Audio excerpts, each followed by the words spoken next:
الحمد لله نحمده ونستعينه ونستغفره ونؤمن به ونتوكل عليه ونعوذ بالله من شرور أنفسنا ومن سيئات أعمالنا من يهده الله فلا مضل له ومن يضلله فلا هادي له ونشهد أن لا إله إلا الله وحده لا شريك له ونشهد أن سيدنا ومولانا محمدا عبده ورسوله قال الله تعالى في القرآن المجيد وما أرسلناك إلا رحمة للعالمين صدق الله العظيم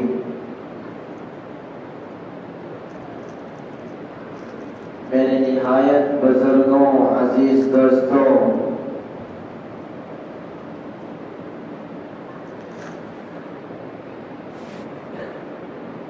گزشتہ جمعہ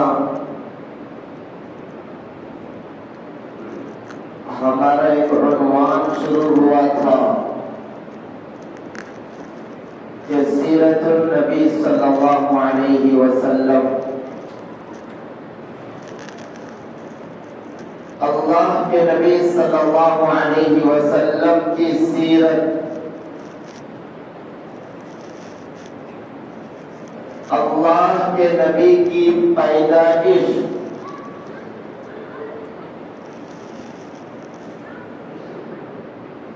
تو اللہ کے نبی علیہ السلام کی پیدائش کے متعلق ہمارے درمیان میں جو بات مشہور ہے کہ 12 ربیع الاول کے دن اللہ کے نبی علیہ السلام پیدا ہوئے ہیں، تو کیا واقعی اللہ کے نبی علیہ السلام 12 ربیع الاول کے دن پیدا ہوئے ہیں؟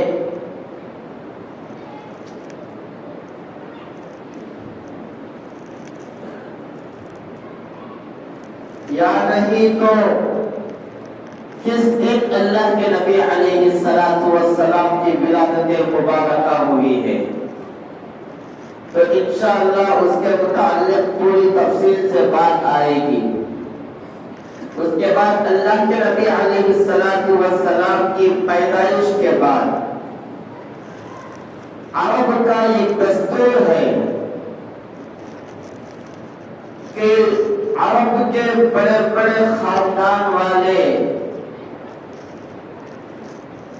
ان کے یہاں جو بچے پیدا ہوتے ہیں،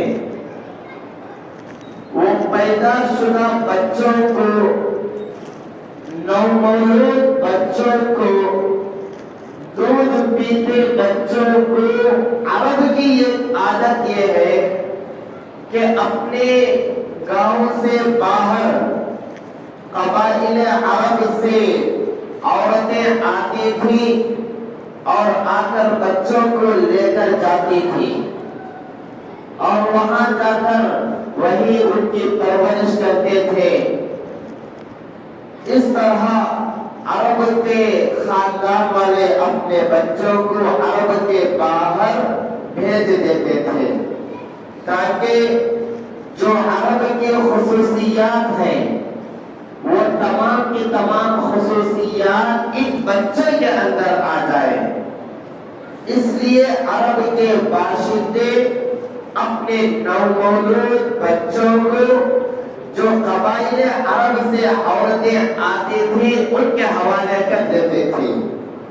تو اللہ کے نبی صلی اللہ علیہ وسلم کو بھی اسی طرح سے ہوا ہے تو اللہ کے نبی علیہ السلام کو کون لینے آئی ہے، انشاءاللہ اس کے بارے میں بھی مکمل وضاحت آئے گی۔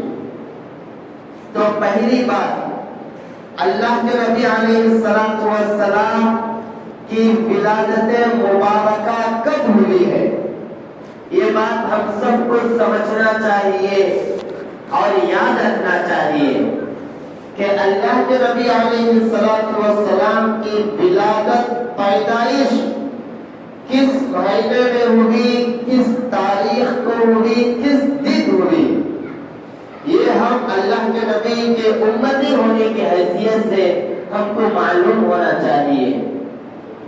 تو اس اللہ کے نبی کی ولادت کے بارے میں مختلف باتیں ہیں کہ کوئی کچھ کہتا ہے، کوئی کچھ کہتا ہے، کوئی 8 ربیع الاول کہتا ہے، کوئی 12 ربیع الاول کہتا ہے، لیکن ہر زمانے میں اختلاف رہا ہے۔ لیکن ہم اس قول کو مانیں گے، ان کی بات کو مانیں گے جن کی بات معتبر ہوگی، صحیح کتابوں میں جو لکھا ہوگا ہم اسی کی بات کو مانیں گے۔ تو محققین علماء کرام کا قول ہے، اور اکثر علماء ربانیین جو ہیں وہ فرماتے ہیں کہ اللہ کے نبی علیہ السلام کی ولادت مبارکہ 12 ربیع الاول کو نہیں ہوئی بلکہ 9 ربیع الاول کو ہوئی۔ اللہ کے نبی علیہ السلام کی ولادت مبارکہ 9 ربیع الاول کو ہوئی۔ اللہ کے نبی کا میلاد 9 ربیع الاول کو ہے، 12 ربیع الاول کو نہیں ہے۔ یہ بات ہم سب کو ذہن میں رکھنا چاہیے۔ 9 ربیع الاول ذوالشبہ کا دن، پیر کے دن صبح 8 بجے اللہ کے نبی علیہ السلام کی ولادت مبارکہ ہوئی ہے۔ مکہ المکرمہ کے اندر حضرت عبداللہ کے گھر میں اللہ کے نبی کی ولادت ہوئی ہے، اور اللہ کے نبی علیہ السلام کی وفات 12 ربیع الاول کو ہوئی ہے، جسے ہم میلاد کہتے ہیں۔ اس دن اللہ کے نبی کی میلاد نہیں ہے، اللہ کے نبی کی وفات ہے۔ جو میلاد کا جلوس نکالتے ہیں، میلاد کے جلسے کرتے ہیں، ان کے جو بڑے تھے علماء کرام میں مولانا احمد رضا خان صاحب، یہ خود اپنی کتاب میں لکھتے ہیں فتاوی رضویہ میں کہ اللہ کے نبی کی ولادت 12 ربیع الاول کو نہیں ہوئی، اللہ کے نبی کی وفات ہوئی ہے 12 ربیع الاول کو۔ تو میرے بھائیوں، ہم سب کو یاد رکھنا چاہیے کہ ہم جس دن میلاد مناتے ہیں وہ اللہ کے نبی کی پیدائش کا دن نہیں ہے، اللہ کے نبی کی وفات کا دن ہے۔ یہ متفق علیہ بات ہے۔ تو جو کام ہم 12 ربیع الاول کو کرتے ہیں، نئے کپڑے پہنتے ہیں، گھر میں کچھ نیا پکاتے ہیں، نیا پکا کر کھاتے ہیں، بریانی وغیرہ، اور بہت سارے دوسروں کو کھلاتے ہیں، یہ ایسر ثواب کے طور پر دوسروں کو کھلا سکتے ہیں، لیکن اسے رسم بنا لینا اور اسے ثواب کا کام سمجھنا یہ ثابت نہیں ہے، یہ ثابت نہیں ہے اللہ کے نبی علیہ السلام کے متعلق۔ تو میرے بھائیوں، اللہ کے نبی علیہ السلام پیدا ہوئے، اور عرب کے دستور کے مطابق اللہ کے نبی، اور تاریخ کی کتابوں میں لکھا ہوا ہے حضرت عبد المطلب جو اللہ کے نبی کے دادا تھے، حضرت عبد المطلب، ان کے 10 بیٹے ہیں، ان کے 10 بیٹے ہیں۔ اللہ کے نبی علیہ السلام کے چچا 10 تھے، 10 میں سے یہ کا نام عبداللہ ہے۔ اللہ کے نبی علیہ السلام کے والد ماجد کا نام عبداللہ ہے، اور حضرت محمد صلی اللہ علیہ وسلم کا نام محمد ہے، احمد ہے، بہت سارے نام اللہ کے نبی کے ہیں۔ یہ دو ہی نام حضرت عبد المطلب کے بیٹوں میں سے ایسے ہیں کہ عبداللہ، یہ اللہ کے نبی کے والد کا نام جو عبداللہ رکھے ہیں، کتابوں میں لکھا ہوا ہے کہ اس زمانے میں عبداللہ، محمد، احمد اس طرح کے نام نہیں رکھتے تھے۔ یہ اللہ کے طرف سے القاء تھا، القاء ربانی تھا کہ اللہ تعالیٰ نے یہ دل میں بات ڈالی تھی حضرت عبد المطلب کو کہ اس بیٹے کا نام عبداللہ رکھو۔ اور اسی طرح سے حضرت عبداللہ کے لخت جگر نور نظر سرور کونین حضرت محمد عربی صلی اللہ علیہ وسلم کا نام بھی محمد ہے۔ یہ محمد بھی اللہ تبارک و تعالیٰ کی طرف سے القاء کیا ہوا نام ہے، ورنہ اس زمانے میں کوئی نام نہیں رکھتے تھے، محمد، احمد اس طرح کے اسلامی نام نہیں ہوتے تھے۔ اللہ کے نبی علیہ السلام جیسے ہی پیدا ہوئے، پیدا ہونے کے بعد حضرت عبد المطلب گھر آتے ہیں، آنے کے بعد پوچھتے ہیں کہ آمینہ کیا کچھ سوچ رکھا ہے کہ بچے کا نام کیا رکھا جائے؟ کچھ سوچ کر رکھے ہیں کیا بچے کا نام کیا رکھا جائے؟ تو حضرت آمینہ کہتی ہے کہ میں نے نہیں سوچا ہے، صرف دل میں یہی خیال آتا ہے کہ بچے کا نام محمد رکھو، بچے کا نام محمد رکھو۔ میرے دل میں صرف یہی بار بار آواز آ رہی ہے کہ محمد رکھو۔ محمد کسے کہتے ہیں؟ محمد کا معنی وہ ہے کہ جس کی بار بار تعریف کی جائے، جس کی بار بار تعریف کی جائے۔ یہ محمد حمد سے بنا ہے، حمد کہتے ہیں اللہ تعالیٰ کی تعریف کرنا، اسی سے محمد بنا ہوا ہے۔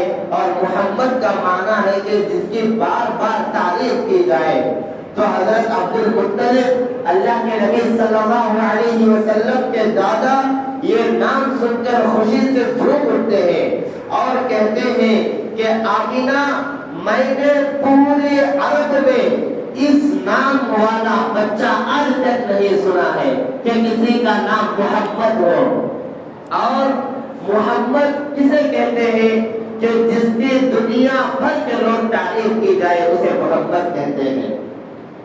تو یہ نام بہت ہی اچھا ہے اور بہت پسند ہے، لہذا اس کا نام محمد بھی رکھا جائے۔ تو اللہ کے نبی صلی اللہ علیہ وسلم کا نام محمد ہے۔ اللہ کے نبی علیہ السلام کے ویسے صفاتی نام بہت ہے، محمد ہے، احمد ہے۔ اللہ کے نبی صلی اللہ علیہ وسلم کا نام ماہی ہے۔ ماہی کا معنی کیا ہے؟ کفر کو مٹانے والا، کفر کے بت خانوں کو توڑنے والا ماہی ہے۔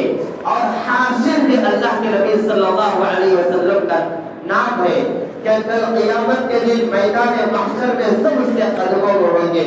اسی وجہ سے، اسی مناسبت سے اللہ کے نبی کا نام حاشر بھی رکھا گیا ہے۔ تو میرے بھائیوں، بہرحال اللہ کے نبی علیہ السلام کی 9 ربیع الاول 2 شعبہ پیر کے دن صبح 8 بجے سے لے کر 9 بجے کے درمیان مکہ المکرمہ میں حضرت عبداللہ کے گھر اللہ کے نبی کی ولادت مبارکہ ہوئی ہے۔ اس کے بعد 7ویں دن عقیقہ ہوا۔ اس کے بعد عرب کے دستور کے مطابق عورتیں قبائل عرب سے، عرب کے باہر سے آئی اور آ کر تاکہ جو بچے جوان، جو بچے مالدار گھرانوں کے جو بچے کھاتے پیتے جو بچے ہیں ان بچوں کو لے کر جائے اور ان کی پرورش کرے، ان کو دودھ پلائے۔ اس وجہ سے عرب کے باہر سے عورتیں آتی تھی، 2 سال میں 1 مرتبہ عرب کو آتی تھی، آ کر بچے جو پیدا ہوتے تھے ان بچوں کو لے کر جاتی تھی اور ان کی پرورش کرتے تھے۔ اسی طرح سے اس زمانے میں بھی اللہ کے نبی علیہ السلام پیدا ہوئے، قبائل عرب سے عورتوں کا قافلہ آیا۔ آنے کے بعد جو مالدار گھرانے کے بچے تھے وہ بچوں کو ساری عورتیں چن لیے، لیکن اللہ کے نبی علیہ السلام حضرت آمنہ کے گھر بہت ساری عورتیں آتی تھی اور پورا حال پوچھتے تھے کہ بچے کے والد کیا کام کرتے ہیں اور بچے کا گھرانہ کیسا ہے، مالدار ہے کہ غریب ہے۔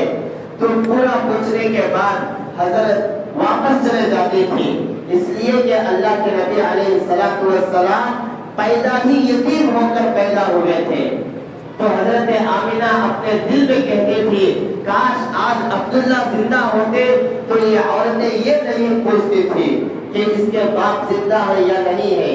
تو عورتیں حضرت آمنہ کے گھر آ کر پوچھتی اور پوچھ کر معلوم ہوتا کہ بچہ یتیم ہے، تو بچہ یتیم ہے تو پرورش کرنے کے بعد ہم کو کیا ملے گا، اس لیے واپس چلے جاتے تھے۔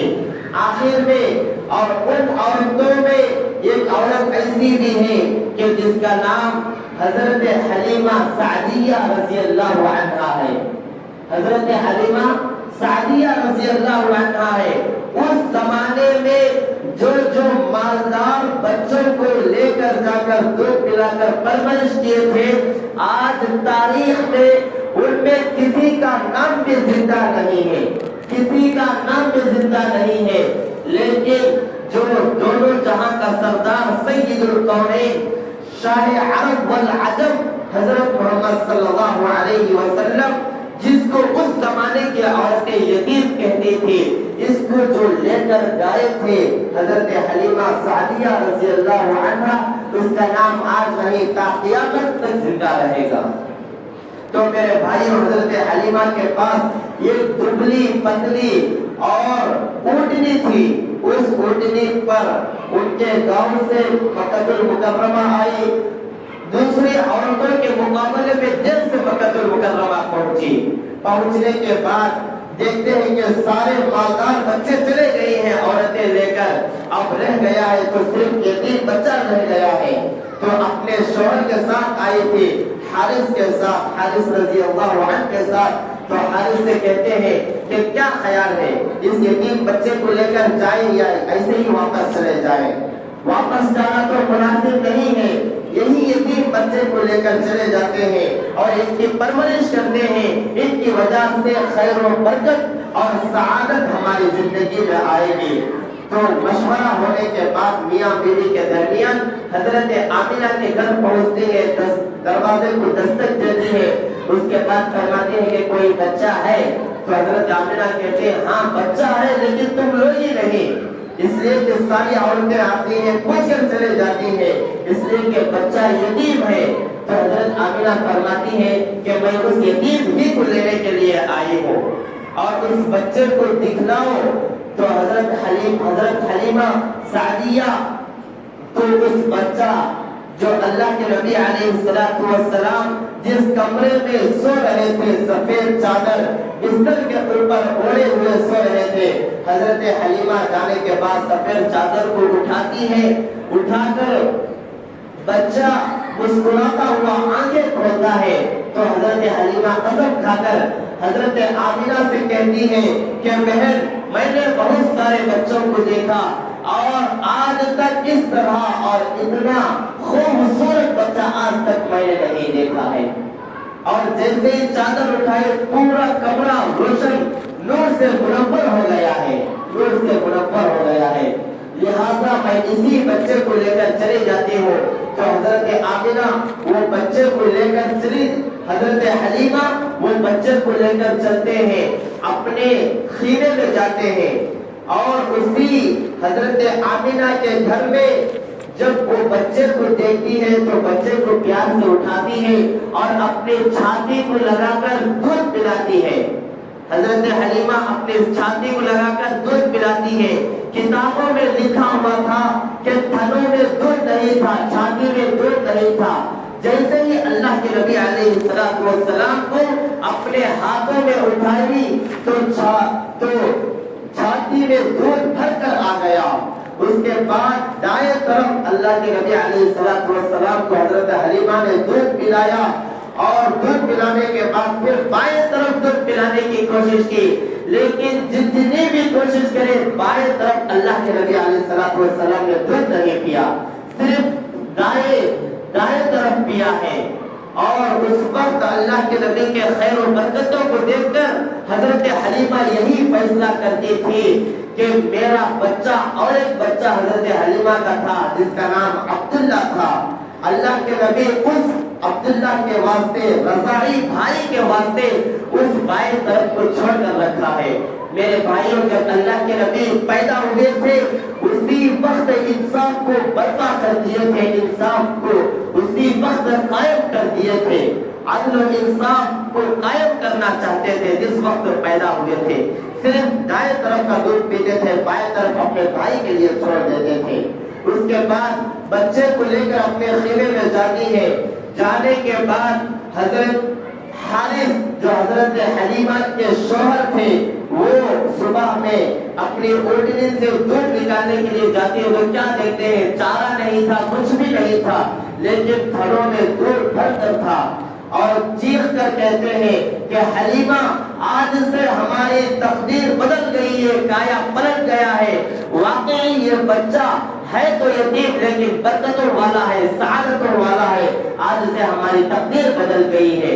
اس کے بعد دودھ کو دوہنے کے بعد تمام گھر والے پیتے ہیں۔ کتابوں میں لکھا ہے حضرت حلیمہ کے گھر کے افراد اور گھر کے لوگ اس دن سے پہلے کبھی بھی پیٹ بھر کر دودھ نہیں پیے تھے، اور کبھی بھی رات میں سکون سے نہیں سوتے تھے بھوک کی وجہ سے۔ اس رات دودھ پیٹ بھر کر بچے بھی پیے، حضرت حلیمہ اور ان کے شوہر بھی پیے اور آرام سے سو گئے۔ اس کے بعد بچے حضرت اللہ کے نبی علیہ السلام کو لے کر حضرت حلیمہ، روایات میں لکھا ہوا ہے کہ جس اونٹ پر آئے تھے اس اونٹ پر پہلے حارث رضی اللہ عنہ جو اللہ کے نبی علیہ السلام کے رضاعی باپ ہے وہ بیٹھے، اس کے بعد حضرت حلیمہ بیٹھی اور بیچ میں بچے کو لے کر بیٹھے۔ تو اونٹنی کی یہ کیفیت تھی کہ زمین سے اٹھ ہی نہیں رہے تھے، زمین پر ہی بیٹھ گئی تھی، اٹھنے کے لیے تیار ہی نہیں ہو رہی تھی۔ حضرت حلیمہ عقل مند عورت تھی اور سوچ لیا کہ یہ بچہ اتنی برکتوں والا، اتنی سعادتوں والا ہے، اللہ تعالیٰ کو یہ ہمارا کام پسند نہیں آ رہا ہے کہ دونوں جہاں کا سردار ہے، اس کو درمیان میں کیسے بٹھائے، لہذا اس بچے کو اٹھا کر سامنے بٹھایا جائے۔ اس کے بعد دیکھتے ہیں کہ بچے اٹھنے اٹھتی ہے کہ نہیں اٹھتی ہے، تو بچے کو جس طرح جیسے ہی سامنے بٹھاتے ہیں تو اونٹنی خود بخود اٹھتی ہے اور چلنے لگتی ہے۔ وہ اونٹنی جو مکہ المکرمہ دیر سے پہنچی تھی، کمزور ہونے کی وجہ سے، دبلی ہونے کی وجہ سے، ناقص ہونے کی وجہ سے، اور مکہ المکرمہ سے دیر سے نکلنے کے بعد پہلے عورتیں مالدار بچوں کو لے کر کبھی تک چلے گئی تھی، راستے میں تھی، اور جیسے ہی اللہ کے نبی علیہ السلام اونٹنی پر بیٹھے ہیں تو اونٹنی میں طاقت آ جاتی ہے، دبلی اونٹنی، کمزور اونٹنی طاقتور بن جاتی ہے، اور اس کی رفتار اتنی تیز ہو جاتی ہے کہ راستے میں وہ سب سہیلیاں، وہ سب جو لے کر پہلے نکل گئی تھی، وہ سب سے ملاقات ہوتی ہے، اور وہ عورتیں حیرت سے پوچھتی ہیں کہ حلیمہ کیا سواری بدل لی ہے آپ نے؟ جو اونٹنی لے کر آئے تھے وہ اونٹنی نہیں، دوسری اونٹنی لے لی ہے۔ تو حضرت حلیمہ جواب دیتی ہے کہ سواری نہیں بدلی ہے بلکہ سوار بدل گیا ہے، ہماری اونٹنی میں سوار بدل گیا ہے، جو بچہ بیٹھا ہے یہ بچے کی وجہ سے ہماری اونٹنی دودھ دینے لگی ہے اور پاؤں میں طاقت آ گئی ہے اور اتنی طاقتور بن گئی ہے۔ تو میرے بھائیوں، یہ اللہ کے نبی علیہ السلام کی برکتیں ہیں، اللہ کے نبی کے ولادت کی سعادتیں ہیں۔ تو میرے بھائیوں، ہم اللہ کے نبی سے سچا اور پکا عشق کرنے کی ضرورت ہے۔ یہ اور بھی بہت سارا واقعہ ہے، انشاءاللہ آئندہ جمعہ بیان ہوگا۔ اللہ تعالیٰ سے دعا ہے کہ اللہ تعالیٰ ہم سب کو عمل کرنے کی توفیق عطا فرمائے۔ آمین۔ وآخر دعوانا الحمدللہ رب العالمین۔